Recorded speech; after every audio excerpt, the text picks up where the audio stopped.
Bonjour. Bonjour Lucie. Bonjour Thiel. On a, grâce à cette rencontre qui a été organisée au FILAF, entre nous deux, à cette occasion j'ai pu découvrir ton premier livre qui s'appelle Le chant du poulet sous vide, qui a été édité par les éditions POL. C'est ton premier livre. Il a été édité cette année au mois de mars, donc du coup c'est tout récent. Ça raconte l'histoire de Paul, qui est une citadine qui vit à Paris, qui hérite de la ferme de sa mère, qui est décédée, qui avait un élevage de poulets dans cette ferme-là. Elle doit reprendre l'élevage de poulets, seulement elle n'aime pas tuer les poulets, et elle a un peu une appréhension à le faire, mais comment dire, elle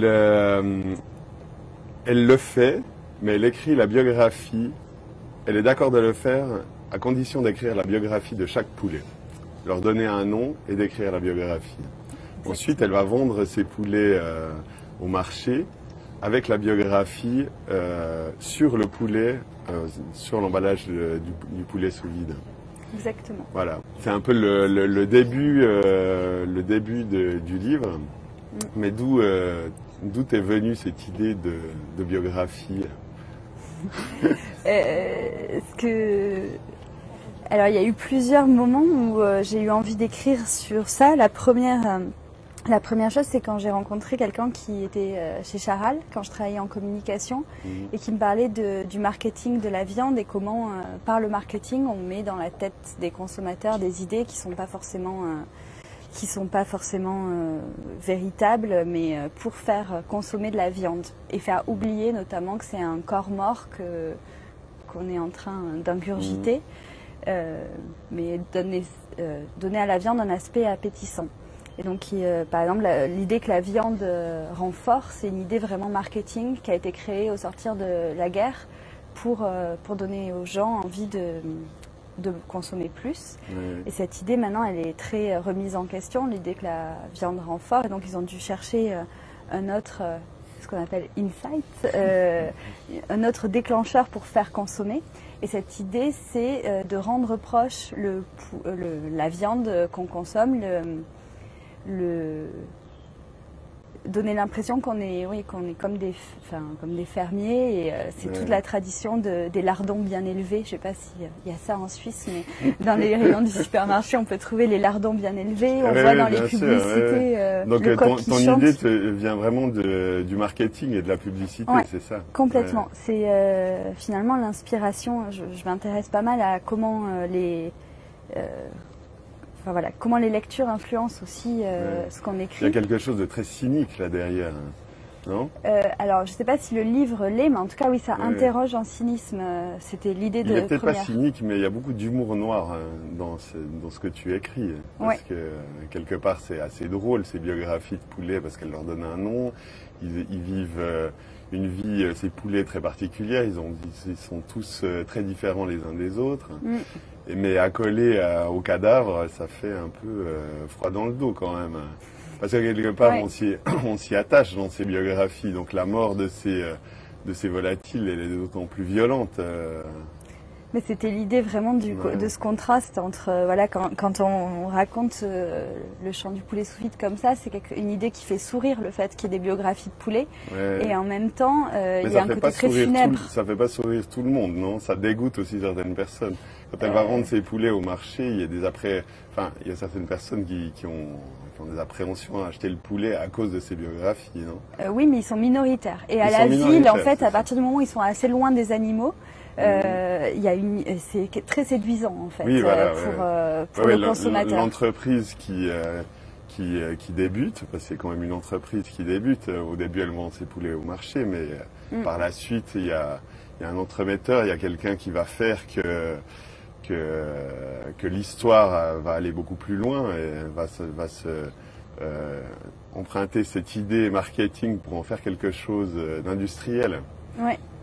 Enfin, je vais peut-être un peu trop loin dans le... Non, je crois qu'on peut, on peut le dire, ça c'est important, c'est qu'il y a deux parties dans le livre.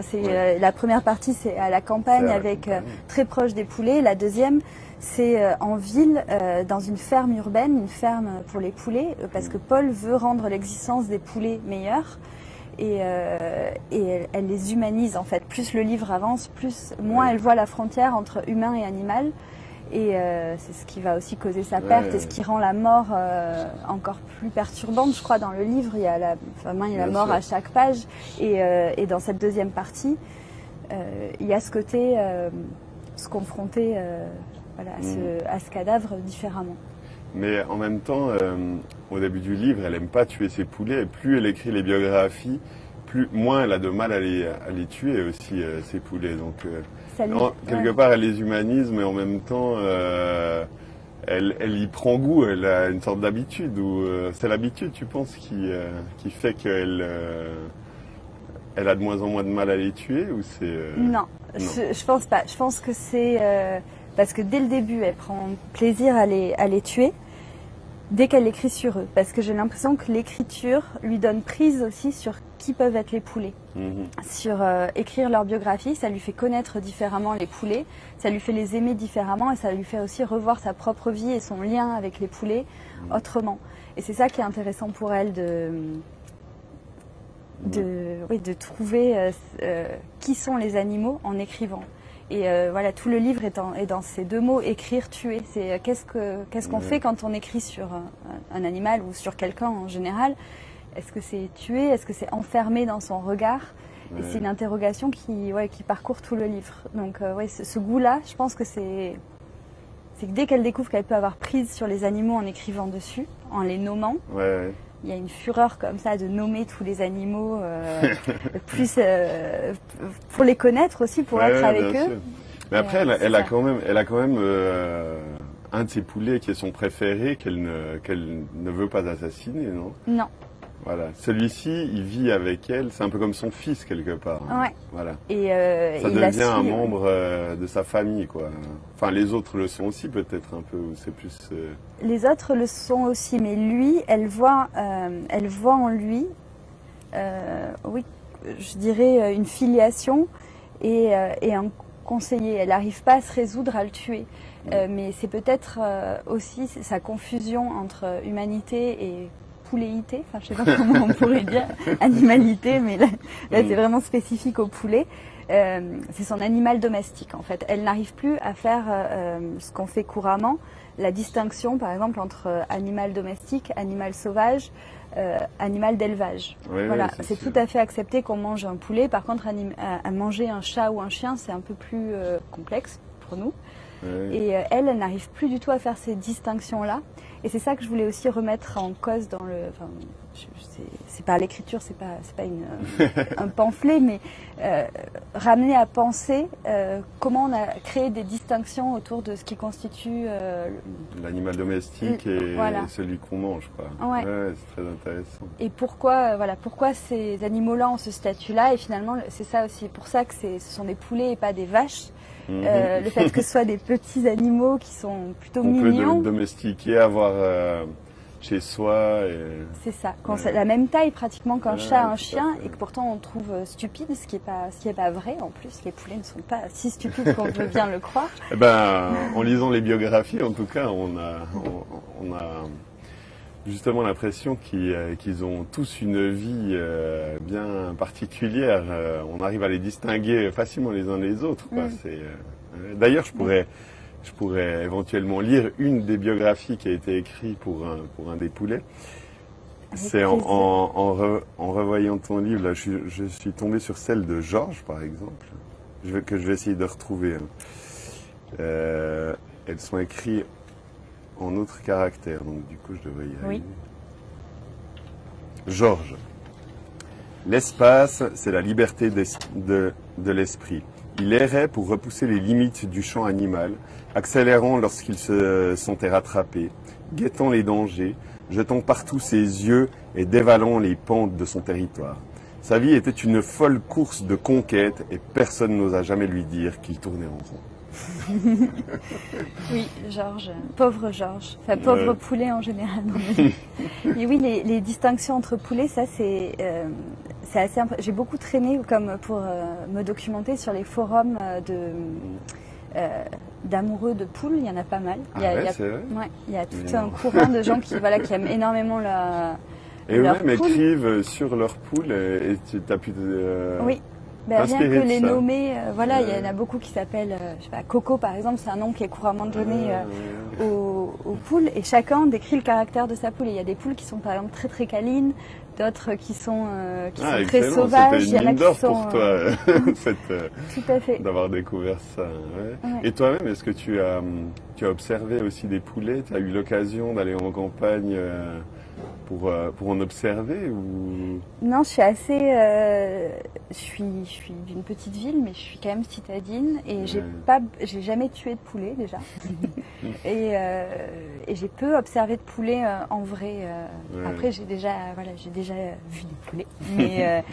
Mais la documentation était surtout en ligne et je voulais aussi que les poulets demeurent des personnages de fiction.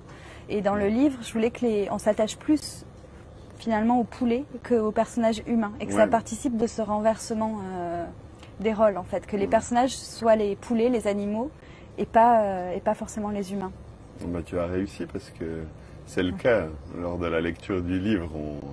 On a tendance à s'attacher vraiment à ces animaux peut-être plus qu'aux héros, qu'à l'héroïne du livre. Enfin, non, en même temps on suit quand même son parcours avec...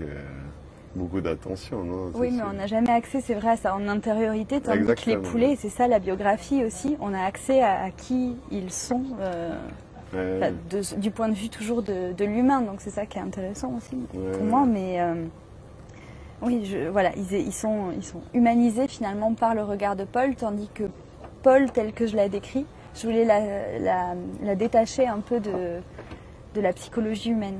Ouais. Jusqu'au drame parce que c'est un livre qui est assez noir aussi. Ah oui, ça finit très très mal, on va pas dévoiler la fin. C'est vrai que c'est pas la fin, voilà. C'est une lente descente vers ce problème-là. Et c'est pour ça aussi, je pense que le livre est assez sombre malgré la comédie qui est dedans. C'est qu'il y a la mort à chaque page finalement puisqu'on s'attache au poulet et que à chaque fois, les poulets auxquels on s'attache meurent et meurent encore sous les coups de l'héroïne. Donc il y a un côté assez détestable aussi de suivre une héroïne qui tue les personnages auxquels on s'attache. C'était un peu c'était le parti pris du livre. Merci Lucie. Le prochain livre qui s'appelle GPS, je crois. Et je ne le dirai pas. Ça marche. Il est aussi basé sur cet humour un peu... C'est aussi une comédie quelque part ou Il est beaucoup plus sombre, je crois. Beaucoup plus sombre que celui-ci. Oui. C'est vraiment un thriller, tel qu'il est écrit encore, mais c'est un genre que j'affectionne et voilà, j'aime bien la littérature de genre aussi et s'interroger sur tous les codes qui la fondent et essayer de détourner aussi les codes de la littérature de genre. Voilà. Donc c'est un peu ce parti pris-là. Donc oui, c'est plus Hitchcockien, je crois, le deuxième, tel qu'il est en train d'être écrit. Je vais le lire. Et puis en dehors de ton travail d'écrivaine, tu écris aussi pour le cinéma, non? Oui. Et pour les séries? Oui. Ouais.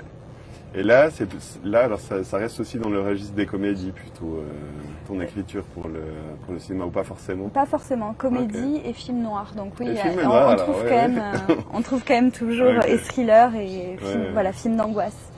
Donc on trouve les mêmes obsessions. Je crois que il y a toujours, tu sais, c'est ce que tu disais lors de la visite guidée de ton exposition Nature morte acrobatique qu'on a faite il y a quelques jours.